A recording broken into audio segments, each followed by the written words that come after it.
All right, hello everyone. My name is Disc, and in this video we have a 25 Neltharus, and for the week cycle we are Tyrannical, Volcanic, and Sanguine. So just a quick read of the talents as always. I am taking Holy Nova and Rhapsody.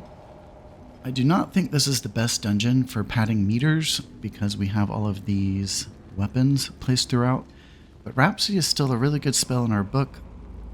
And learning to maximize it, I'm noticing it actually gives quite a bit of HPS as well. So it's a lot like Star, where you have a chance to double dip on the healing. And what I mean is the spell itself has a green value associated, and then you can also proc Atonement. So whenever you can, I'm really trying to make sure my Rhapsody triggers on my allies. And you've heard me say it before, I'll say it again, but party nameplates I think really helps with that, keeping just like a glance at where your allies are. And a 12-yard range of Nova is quite a bit larger than you might think, so hitting your allies isn't too hard as long as you're thinking about it. And then over on the discipline side of things, this is my preferred build at the moment, and this is a pretty deliberate build for me where I've dropped a point out of Pain and Suffering for Long Schism. So my last Neltharus was a Fortified, so I think this will be a really good example of a Tyrannical key where it's also pretty particular. But the harder bosses in here operate on a very strict 30-second cooldown, which is the cooldown of our Shadow Covenant. So all we have to do is time our Shadow Covenants in the right place, and we're kind of set, we're golden. But since it's so dependent on the Shadow Covenant, I see no problem in buffing it with the Long Schism. And also being that we are Tyrannical, we're getting a lot of value out of Long Schism, and it's really helping us get through these hard 30-second timers that the bosses are giving us. And then I'm also taking Aegis and Long Rapture. I think I said in my last video that this was getting nerfed. I think I just made a mistake. I don't think that's exactly what the blue post said. I think it was for PvP only. I just don't read, or can't read. But I think Long Rapture is really great in here, and it's not really for the bosses necessarily, except the hammer boss. But on the trash, as we have all these large groups that we're corralling towards weapons, a Long Rapture is just such a safe way to manage that, because you can just coat the whole group in shields and literally no one takes damage. And I feel like with those weapon pulls, all you really have to do is kind of just bite your tongue and, buy time. And I think that's what a Long Rapture does really, really well. And it's really nice on the hammer boss as well. So I think that's about it. I'm not going to flash the meters at the front of this dungeon because the spell priority in here is really whack with all the weapons. So I don't think it really means too much, your spell priority. But I do remember my Purge the Wicked was top on my damage here, and it just goes to show the power of that little mini game of our dot. So it's really important to play all of your mechanics there. So you want to always penance a dot to keep them active, and you want to keep your expiation spells always running to farm it down, and then you refresh your dots with penance or just dot. So it's this game of up and down, and you want, pretty much in every scenario, you want every mob dotted if you can. So food for thought. And the last thing I'll say before we get started here is please visit my Patreon and Medify. So if you've not heard me talk about it yet, Medify is this new website geared towards coaching games, and it looks really legit. I think it's partnered up with Wago somehow. It's advertised at the top of their website, but I love teaching. That's what I've been doing on my channel for a couple years now, and I think I'd be really great over there. They don't have a Disc Priest yet, and I would really like to get involved while it's still a young platform. But part of the partnership process is I need vouchers from students. So if anyone likes my videos, I'd really appreciate it if you'd go over there, quickly make an account. You have to check a box that says I vouch for Just Discipline, and that's it. So I'd really appreciate that. And also check out my Patreon if you've not. I don't wall any content behind Patreon. It's more of just like a tip service. So if you have any interest in helping a bitch out, that's how you can do it. So let's go ahead and clip over to the key. All right, here we go, getting right into it. This was a pretty clean run. Again, we're trying to highlight the boss fights, and we are going right. So the best tip I have for anyone here is hold on to your fade for as long as you can. Opening with dots, I think I'll drop my Rhapsody, keeping the tank in sight. And as soon as I got that RNG, I hit my wall fade macro, took me off aggro and covered me. And this is our first Rapture. Paying really close attention to my Grid2 to watch where absorbs are depleted. And we got really good value there. Never a bad idea to offer your crowd control here. It might be a little bit better of a play to cast it while you're holding the chains, but we didn't need it. And I was totally ready to PI this mage here, but we were not on the same page. Typically you all hold for the next pull. The next pull is kind of like the actual first pull. But these guys had a lot of Sanguine healing, and this ate a lot of time. So I might have just said throw combustion, immediately. And he would have had it here too. So as my opener, I'm trying to work in for my Rhapsody. Let's see how I play it. There's PI on the combustion. There's my Rhapsody. Combat Potion. Shadow Covenant. So I will say one of the nice things about a build like this versus Mindbender is you don't have to proc your Harsh Discipline all the way to a 4. You can get away with a 3 stack. You make your first cast Mind Blast, and it procs your Dark Reprimand. So something I'm working at getting better on is playing my Divine Star early, along with my Rhapsody proc. So it's also kind of a long cooldown, which pairs up kind of well with your ramp. So right here, arguably, I could play my Divine Star because I'm not fully ramped yet. Then ramp my Atonements, ramp my Harsh Discipline, get my Rhapsody out again. And by the time you get into your Shadow Covenant, you could have had your second Divine Star. And I saw those elementals approaching, so I faded just to make sure I don't body pull them.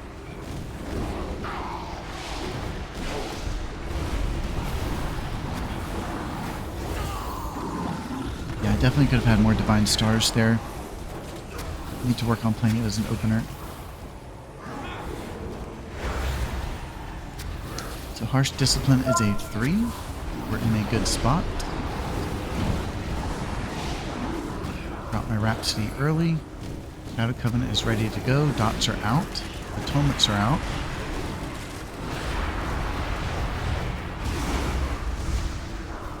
Always really important to play your Shadow Word Death early.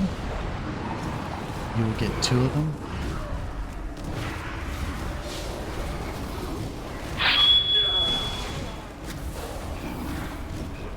So what I'm thinking in pulls like this is I want to refresh the dots on the healthy guys, but I don't bother on the lesser guys. There's not enough value to be had.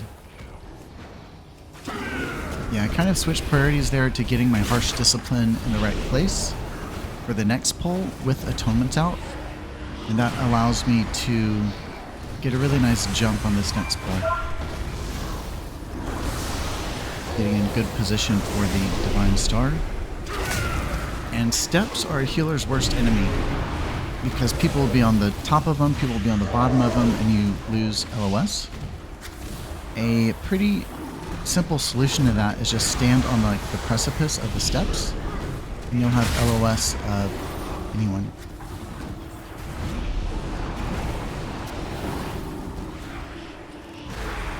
And it looks like I threw another Shadow Covenant here just to pump this trash down that's getting a lot of Sanguine healing. We don't need it on pull for the boss, so I see no problem in just getting a little extra damage here to polish the pull off. And for the boss, it revolves all around his mutations. We do want a Shadow Covenant for each of them, and we also want like a modifier spell for each of them. So Vampiric Embrace is first, Fiend is second, Vampiric Embrace, Rapture, Barrier. You want to time that with every mutation along with personal defensives. Always a good idea to play Wall as your first defensive, and then you can roll Pain Subs on yourself for the others. And as an opener, we just want to pump the eye on the combustion right there, and tracking his energy with that red bar. Is kind of reading between the lines. It's more of a subtle mechanic here, but you don't want him to run far. You want him to run into a nearby wall so we don't lose cast time. And that red bar center of my screen is his energy. He is about to mutate, and I time my Schism cast right after the damage goes out, and then I lock that in with Shadow Covenant. I prefer that as a sequence. I feel like I get a lot of value out of it and I know how to maximize it. I know a lot of people play it differently though, but my thought process behind it is we need as much of that healing after the mutation as possible, and timing your Schism cast like that, it really just delays the healing as much as you can. So this is my Shadow Fiend round. I paint up myself, Shadow Covenant.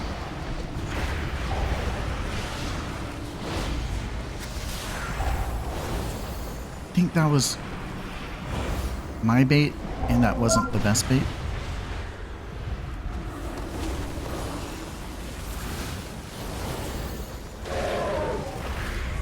So I also bring his energy center of my screen. I think it gives you an advantage when you can track it in a stationary place that's like more central. So my modifier spell here is Rapture. Group is fully coded, refreshed, some shields after. And I'm getting into my Shadow Covenant.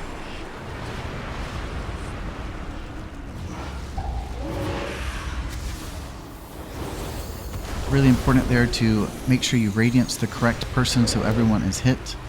Mage was in the center of our group. I was looking at his nameplate. Now that we're in execute range, we are set. Barrier is the modifier. Harsh Discipline is in the correct place. The Eye of the Combustion just to polish him off. And Shadow Covenant. Thanks. Radiance the person in the middle. Drop that Rhapsody while we have double dip. And easy peasy. I love to levitate people in here. I think it saves time. I don't know, but I levitate people. And I'm really liking that blue graphic I added for my Radiant Providence. A lot better than my old one. And always good utility to bring up the rear, the Mage. So again, we have a chain run here. We want to hold our fade for as long as we can. And our plan is to rapture the group. Also, you want to delay the rapture as long as you can. Now with KY nameplates, I have the hunters stand out as green. I think it's kind of nice just to see them like that, because the chains don't work, if you don't know this, they don't work without the hunter, so I just like to see that we have hunters. Here's my fade now that we're in the correct room. I was getting quite a bit low there, dropping my AoE spells and Rapture. So if you want to get real nerdy about it, the best way to maximize your Rapture there is click the chain immediately after you cast a shield. And that was a really nice defensive penance into myself just to recover the health. But yeah, you want to pick up the chain right after you trigger your global. So it's really important too to understand how execute works. So in a moment like that, I radianced the group and it gave everyone a chunk of health. But very similarly, once everyone has an atonement, I can use my execute and get very similar chunks of health. So it's kind of like you have to have this pliable mindset to understand that like your defensive heals do the same thing really as your offensive heals. And knowing when to do which one is like, I guess what Disc is all about. Did that make any sense? So going into this boss, I'm only tracking one item with bigwigs, and that is that big attack, whatever it's called. And this is pretty easy since we have an Evoker. All the bleeds are taken care of. That is kind of the hardest part of this. So in the opener, we just want to pump as much damage. Really important to give full value on the PI. This is a really good chance just to farm him down. And the targeted cast weak aura showed I was targeted with the charge. That is a great place to shield yourself to cover the front end of the damage. And the Evoker took care of the rest. So for this, you also want to delay as much as you can. So I flash heal to recover some quick health. And then go into my Shadow Covenant delayed. And I talk about delaying spells a lot. I don't know if anyone else has that same like philosophy, but I've seen that chain phase take longer than 15 seconds, and that's the time of our Shadow Covenant. So I don't want my Shadow Covenant to end if there's still damage incoming, so I delay it. God, I'm really rambling on this. And then also when he's down, you have about 10 seconds just to pump damage. Don't really bother spending time healing or casting like flash heal. Just put some damage into him. So here comes our second round of grounding spears. I also delay with just some flash heals for the upfront damage. My Harsh Discipline is already procced. Shadow Fiend is our modifier. And here's my Shadow Covenant. Very late. Well, very delayed.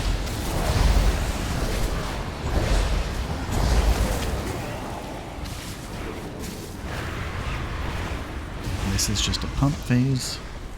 I think my first pump phase was better. So one of the reasons I like to track only one item on a boss with bigwigs, maybe it's my dyslexia, but if I have like 4 to 5 bars over there on the right side, I won't be able to easily see which one is the grounding spear. So I'd rather just see one and know it's the grounding spear. I think that's the best way to time your spells. Just eliminate what doesn't matter. Okay, here we go. Opening with flash heals. We have Vampiric Embrace again. Also an execute range.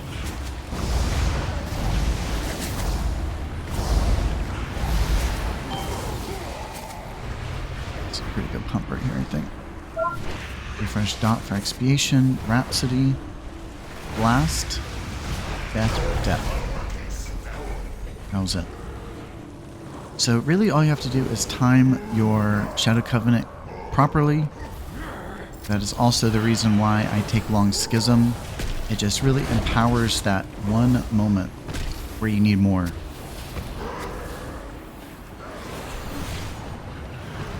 Some people would probably take TE over Long Schism, but I'm just not that kind of player. So delaying Fade. This is also going to be a Rapture pull for us. Here's Rapture.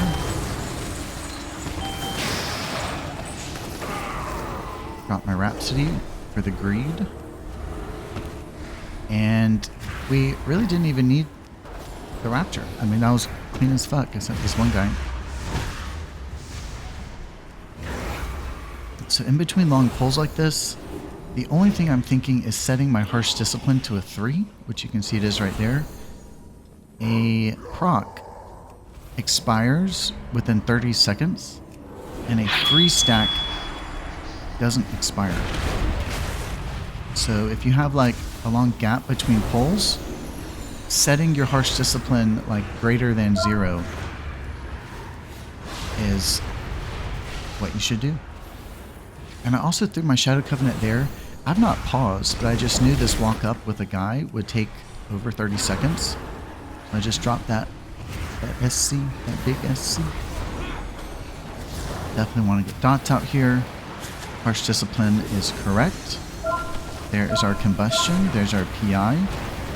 With KUI, I'm making sure I'm targeting one of the darker nameplates for my Schism. And here's the Shadow Covenant. That was a very delayed Radiance there. In a sense, it kind of just elongates your healing window, rather than like your Radiance and your Shadow Covenant perfectly overlapping. If you delay your Radiance, yeah, it just makes your window longer. And this, kind of hold your breath. It almost got out of control, but I think I saved it. I don't think the tank should have pulled this pack yet. And then now that we have this difficult pack, he kites it back, and then he kites it back forward. And the problem here is you have to stay in melee range of these guys, or they will charge you. So yeah, the mechanic is you have to kind of track with them. And there's tons of Sanguine over here. And we're trying to stay with the mobs. Okay, so we're in a better place here. And keep in mind that we have to stay on them in melee. So we do lose the Evoker here.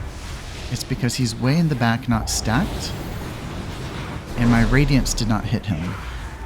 So I Radianced, I think, the tank there just to make sure he and I were covered. That's the priority.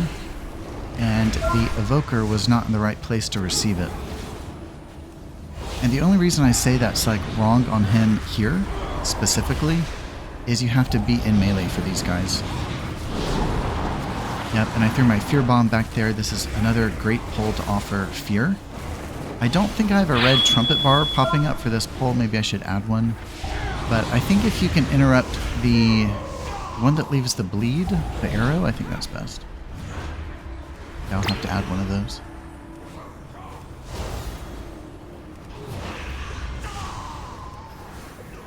Yeah, it sucks for the Evoker, but I think the tank kind of jumped the gun there. We didn't have to do that. We needed to finish off one pull, leave the Sanguine behind us, and then run forward. That's a much more standard play, I think.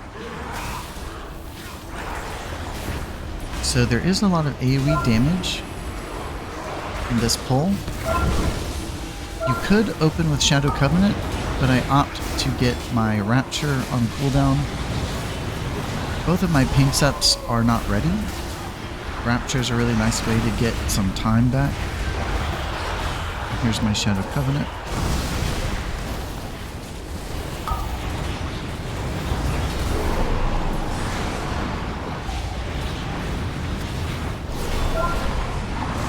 Whenever you need healing, it's really nice being able to grab executes. I think having your bars show a color change between execute, non-execute. I think that's the best way to do it. KUI nameplates is really simple with that. You just like check a box and it's over. But knowing that executes yield a lot of healing, it's kind of nice to like attune your eyes to always look for them. While early, just don't want to play around. Plenty of time for reset for the boss as well. Fear Bomb just to help out with the casts. It's really everything here. All the casts fuck the group up. So keeping your fear rolling is really nice. I wouldn't say like throw it willy-nilly. You should watch for casts and make sure you're interrupting something. So going into another rapture here. This was a pretty large pull.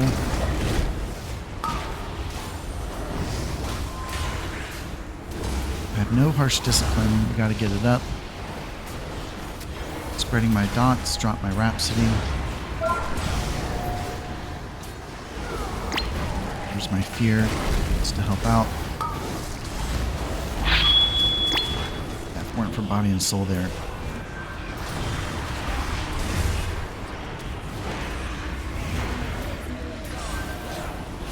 And we have one more trash pack before boss, but we often will chain in or go immediately into boss after that trash pack. So here is where we need to drink.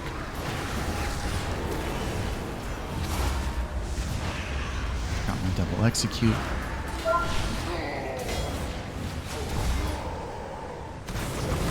And also you'll notice on their nameplates is the timer for that AoE stomp. Similar with Bigwigs, we got to know when to play our heals. We're trying to time Rapture, we're trying to time Shadow Covenant. And this is my regen. We want one Shadow Covenant here. Yeah, the only thing I'm thinking is we need one Shadow Covenant and then end the play with a Harsh Discipline 3. That's all we need. So I don't like filling in like that. I was in Shadow Covenant, which is a lot of healing, but it's not quick recovery of health. So I had to kind of break and give a life to the rogue there.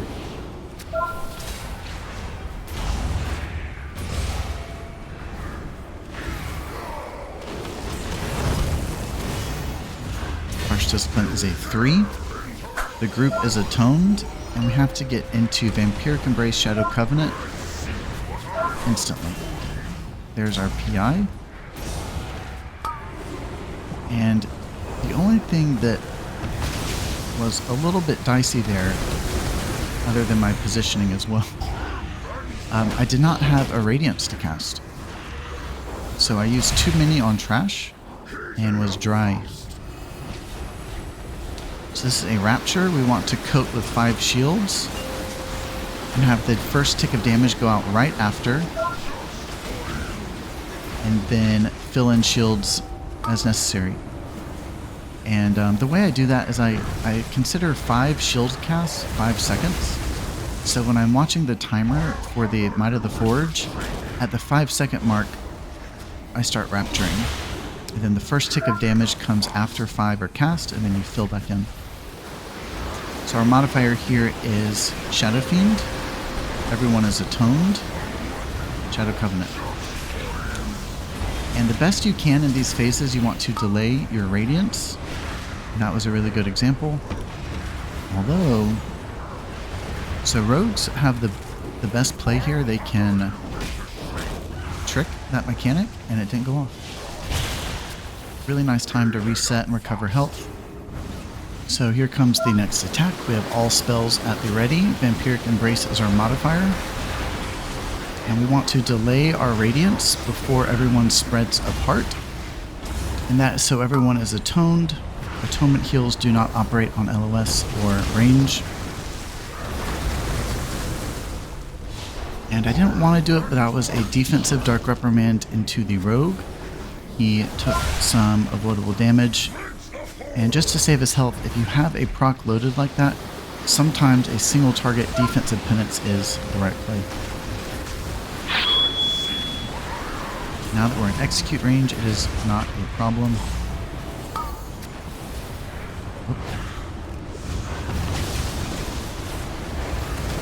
So I could have played my spells better there.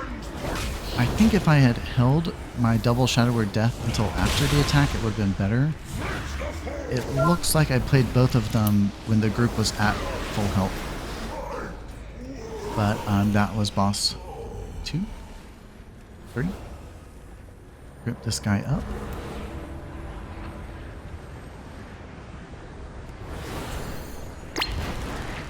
So looking at the avoidable damage,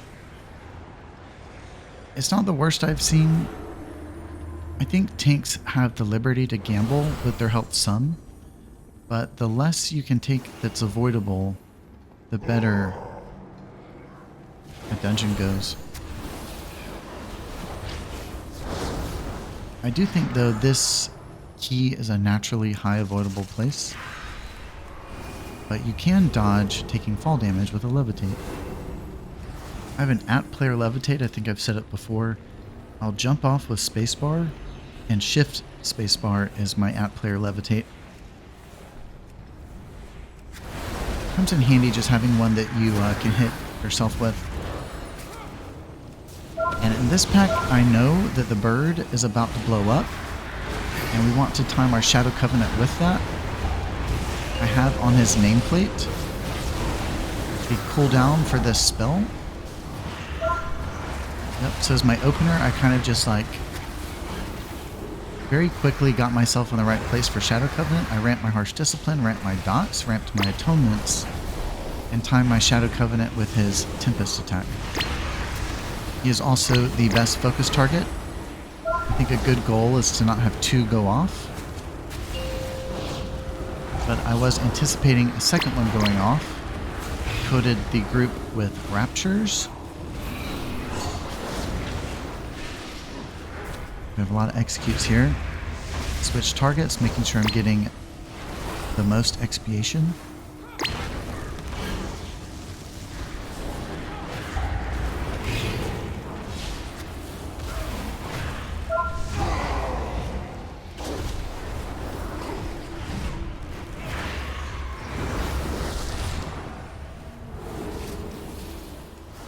And for this next group, I still target the bird, but the Lavamancer is a good target as well.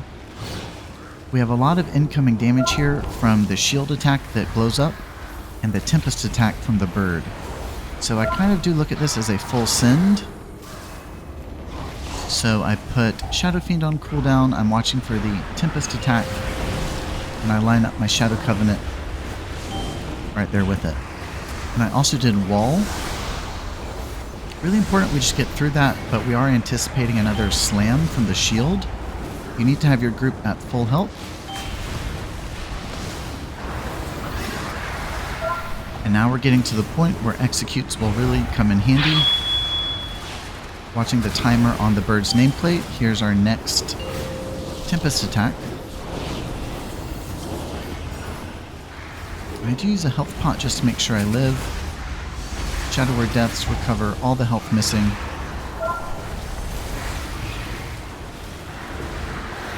And the tricky part with this pull is their attacks sync up on the second one. So the best thing you can do defensively is have your party topped, and then really pay attention to the Tempest attack to make sure you line up your Shadow Covenant properly. Yeah, health potion's great there. Operates off your global. You can pop it whenever. Really nice. But also I could have like paint set myself. But Tyrannical Boss, here we go. We don't really need our Shadow Covenant for the Magma Shield. It's more of a DPS spell in this fight. So we want to run it early. We want to pick up your weapon early. And in party, we see that red dotted line that's coming from the focused dot, which is on me, so I wall. And in my UI, I have a red and green circle that's about to pop up. 3, 2, 1. So you'll see it again, but it was right on the left side of my tune. That is a timer for when to precast your special weapon. And I talk about precasting quite a bit, but when it comes to min-maxing, if you're not pressing your weapon until the boss's cast is finished, you're already late. So you want to cancel that attack as quickly as you can, that's the goal, and a precast is the best way to do that. So yeah, I just watched for that little circle to turn green, and that is my alert to trigger my precast. Okay, we have Rhapsody. Rhapsody on 2 is better than 1. And this is the melee AoE weapon. watching for my precast. And I quickly body and soul myself out of the ground damage. And my only critique there on myself is I'm not sure if my weapon hit him. In my defense, I thought that was the charge weapon. But it might have hit him, I don't know. So always got to focus on the dot that goes out. And this is a really dangerous move to get so far away from the boss. Because if he places that cone attack at you, you're going to get fucked. So I coat the group in Rapture here just to ease the transition. Pulled out my AoE a little bit too soon. Tightly watching for that precast timer to go off. And we got out of that phase really quickly. So I have both mechanics right now. I have the dot and the fixate. A good idea when you can is to bring it near the boss so it can get cleaved down. Here is a Shadow Covenant. And we're about to have a couple deaths in group from avoidable damage if you want to watch the Mage and Evoker. But I always preach guarding your own health and mitigating your avoidable damage yourself. Okay, we got the ranged single target. This is the easiest one to queue as a precast. So they both got 8 up there, which is sad.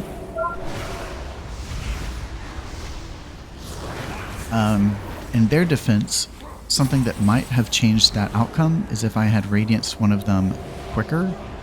I think I lost about a second or so trying to Radiance the rogue who was out of range. If I had Radianced one of them, they might have lived, but hard to say. But that was a really good 25 Neltharus. You really didn't have any problems, and I think these bosses in here can be pretty tricky for the healer, and I think we have some good examples here of how to get through them and what you're watching for as far as mechanics and when to time your heals. I think I flashed the damage here if you want to see it. So Purge the Wicked as a mini game, keep that active. Holy Nova is great. Then our shadow spells as predicted. Crystalline Reflection right under 2 million. I think that's pretty good. Then open up the healing here.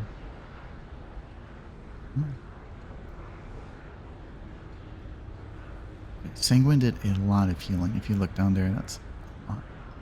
But Atonement is top. We don't absorb as much here. It's just not how the dungeon is structured. But that is the healing. And quickly glancing at the avoidable damage just as a overview. The whole group took a lot of avoidable damage. People are just not protecting their health.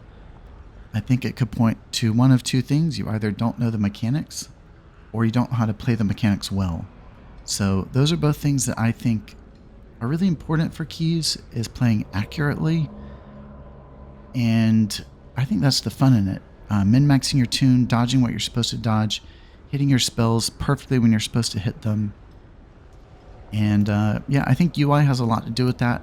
I think there's a handful of weak R's in here that I find really, really helpful, along with your big wigs and stuff like that. So anyway, thanks again everyone for watching my videos. Please check out my Metafy and my Patreon. And until next time, Disc out.